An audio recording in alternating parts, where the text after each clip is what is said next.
Hello guys, this is JujitoTV. Today I'm going to react to a video by the great Stossel. Is it John? John Stossel?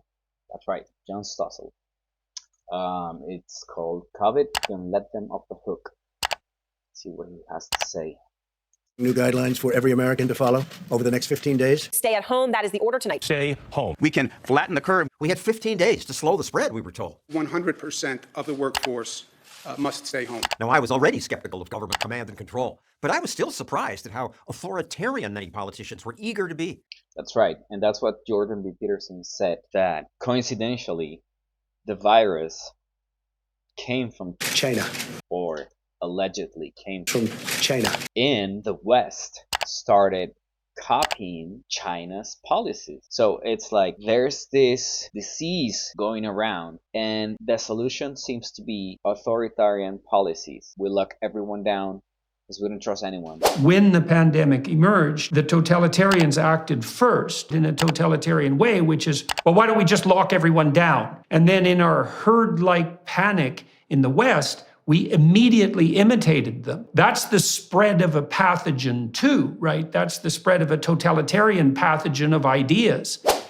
Those 15 days turned into years, and the loss of our freedoms increased. This is not about freedom or personal choice. It should have been. It's true. There was freedom for politicians who were high-profile people, rich people. They all got together. They managed to travel. They disrespected their own regulations. We've seen cases here in Spain, in the US, Nancy Pelosi. Called Nancy Pelosi can be seen slinking through a San Francisco hair salon. She has wet hair. She is not wearing a mask, but she was indoors. Their stupid mask mandates and how they violated all those mandates. Instead, everywhere, politicians kill jobs, pass laws that make everything cost more. Costs are going up everywhere, from the grocery store to the gas station. They sped up America's path toward bankruptcy. The largest stimulus bill in U.S. history, $2 trillion. Politicians and unions closed schools and caused a historic setback for young people. We don't know yet, but there was such serious damage against children and their education. We still don't know how this impacted them. Pero lo mejor vino cuando empezó el colegio. Lo que se les hizo a los niños durante ese curso es para meter con cadena perpetua a todos los gobernantes de este puto país u obligarlos a ver Sálvame hasta el fin de los días. Cualquiera de las dos torturas me vale. En uno de los inviernos más duros que se recuerdan, por culpa del cambio climático, por supuesto, los niños estuvieron en clase con las ventanas abiertas, con mascarilla y las aulas a 0 grados, 8 horas al día, sufriendo con los guantes puestos y echando vaho por la boca. Si eso no es maltrato infantil, la verdad es que se le parece mucho. Y ojo, que para jugar al fútbol en el recreo también tenían que llevar el bozal. It's a mess what they did with children and education. Scores decreased by the largest amount ever recorded. And the deep state's rules probably killed people. COVID tests were available for use. Hundreds of these machines are currently in the United States. But they're not allowed to test for the virus. Not for coronavirus, because you need FDA approval. Yep. 4 years later, let's remember politicians' incompetence and their insatiable wish to gain power over us. Let's not give them power like that again. Nor should we trust the hysterical media. They're always eager to make life scarier than it is. There's a very good chance there's no room for you in the hospital right now if you need to go. And the worst is yet to come. Por supuesto, todo con la ayuda de los medios de comunicación. El ABC, por ejemplo, sacó un estudio elaborado con los pelos de sus cojones para vendernos que llevar un bozal mientras haces deporte no es perjudicial para la salud. Y Antena 3 y Telecinco se dedicaban a perseguir a la gente por las playas por si no llevaban puesto el trapo en la cara. ¿No lleva mascarilla? ¿Sabe que es obligatorio ponerse la mascarilla en la playa? Usted no es policía, Vaya. What follows is one of my first videos from the beginning of COVID. Sadly, it was just a taste of what was to come. Some governors are still refusing to take action to protect their own citizens. The media keep insisting government must set stricter rules. 10 states have no stay-at-home orders. Even someone Fox say it. It is necessary to shut things down everywhere. And that includes Utah, Wyoming. Wait a second, has he ever been to Wyoming? It's got so much open space. Why would the same rules apply here as in New York? This is so insane, you know? This is so insane.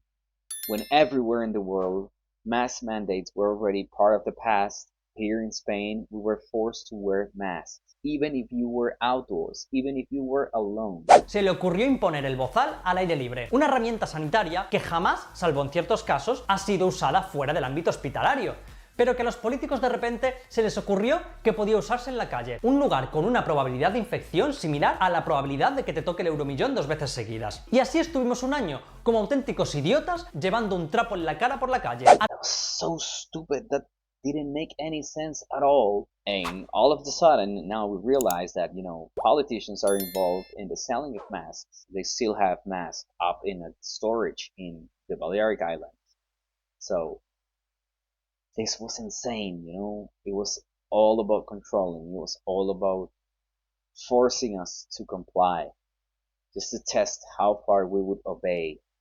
And gee, man, here in Spain, people did obey. De hecho, estuvimos en el gimnasio y haciendo deporte, crossfit o alta intensidad con el trapo puesto y nadie vio en esto ningún error de lógica. La gente lo asumió porque España es así.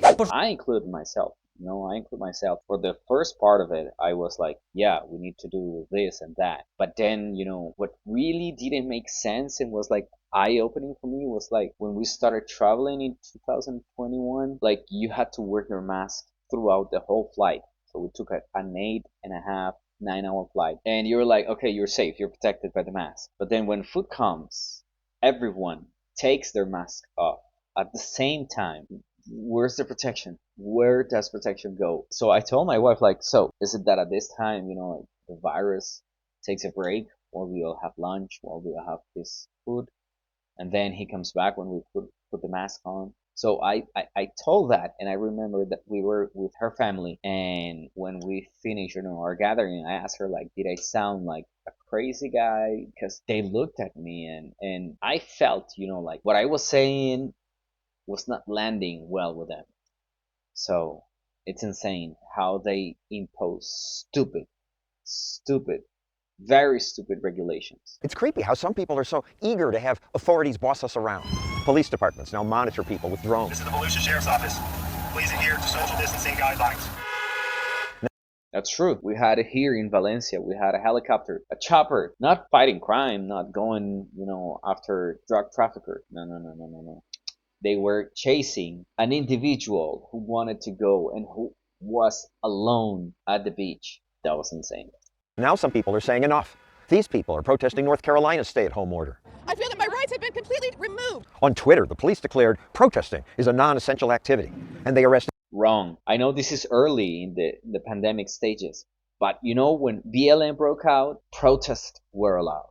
This woman. But wait a second, the Bill of Rights does say the American people have a right to peaceably assemble and petition the government. All public and private gatherings of any size are prohibited. Michigan's governor probably imposed the harshest rules. Residents can no longer visit friends or relatives. Those who have more than one home banned from traveling between them. No wonder people staged this protest against her rules. They say it goes too far, takes away their rights, and in some cases is too arbitrary. Arbitrary is how it looks. Big stores may stay open, but they must not sell certain things. Big box. Oh my goodness, that was also so stupid. Like, we're not gonna let you buy any toys, or else you would die. I remember I went to get bags for the vacuum cleaner, and it was like, no, it's not essential, so you don't have to buy it. You didn't get to buy it. Stores will also have to close areas of the store that are dedicated to things like carpet or flooring, furniture, garden centers, plant nurseries, or paint. But things like gardening and painting are activities that can be done far from other people. So is exercise. But watch out in California. A paddleboarder is chased down by law enforcement for being out on the water at Malibu Beach. This man was more than 6 feet from anyone, but police chased him down. You cut him off! And they punished him. Yep, this paddleboarder was arrested. In Encinitas, California, police gave $1,000 tickets to people watching the sunset. Yes, they were inside cars, not endangering anyone. That day, the police posted this video saying, "We go to work for you." We're going to continue to be doing enforcement. We're dealing with a crisis at this point, and we want compliance from everybody because this is lives that we're trying to save. But it's not clear that demanding total compliance is the best way to save lives. In the Swedish city of Malmö, life appears to be carrying on almost as normal. Sweden took a near opposite approach. Yes, they encourage older people to stay inside and tell sick people to stay home. They don't want hospitals overwhelmed. But otherwise, they let life happen. In this street in Stockholm, there's not much evidence of social distancing. Sweden's leaders don't think an extended shutdown is sustainable. Closing schools, more stringent measures like that, closing borders. You cannot do that for months or years ahead. What we're doing in Sweden, we can continue to do for a long time, and I think that's going to prove to be very, very important in the long run. Because of it. And after, 4 years now, you can see how this affected everyone, especially in countries like Spain and in the US. They killed thousands of small businesses. Vaccines probably more than a year away. Until then, the best protection is what epidemiologists call herd immunity, a critical mass of people who get the disease and then are resistant to it. Herd immunity is the one thing that will eventually slow down the spread of this virus. Nothing else will slow it down in the long term. The idea is that once enough people have gotten coronavirus, there'll be enough immunity to prevent future mass outbreaks and to protect the most vulnerable people. That idea was widely mocked by the media and experts from around the world. Sweden's failed experiment. How their dangerous COVID gamble went wrong. Officials made the decision not to lock down, hoping it would lead to widespread immunity. But cases are surging. Excuse me, MSNBC. Now we know Sweden saw the lowest excess death rate in Europe. So I figure I was right then to say what Sweden did seems smarter than the absolute shutdown promoted by many American authorities. If we see continued noncompliance, they'll wind up facing misdemeanor charge, and DWP will step in and shut off their water and power. Shut off their water? Let's be sensible about this. Politicians are supposed to serve us, not just boss us around. Well, guys, thank you for watching this video. I hope you enjoyed it. This is my first reaction video in English, and I'll post it soon. So keep in touch. God loves you. Take care. Bye-bye.